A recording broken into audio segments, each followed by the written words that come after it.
Bhavnagar LCB પોલીસનો staff આજરોજ શહેરી વિસ્તારમાં પેટ્રોલિંગમાં હતો તે દરમિયાન નીલમબાગ સર્કલ પાસેથી પસાર થઈ રહેલ મારુતિ સ્વિફ્ટ કાર અને વોક્સવેગન કારને ઊભી રાખી તપાસ કરતા તેમાંથી ભારતીય બનાવટના વિદેશી દારૂની નાની મોટી બોટલના 864 કિંમત ₹99,360 મળી આવતા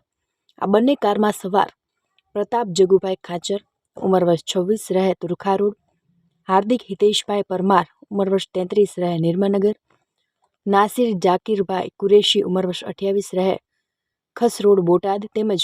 ભાવેશ બટુકભાઈ ભીમાણી ઉંમર વર્ષ 30 રહે ભૈરવ ચોક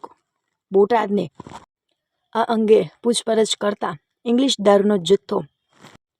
અમો ચારેય જણાએ મળી મુન્નાભાઈ ઉર્ફે મુડિયો સંધિ રહે ગઢડા જિલ્લો બોટાદવાળા પાસેથી વેચાણ અર્થે લાવ્યાની કબૂલાત કરતા ઉપરોક્ત ચારેય ઈસમોને ભારતીય બનાવટના વિદેશી દારૂની નાની મોટી બોટલ નંગ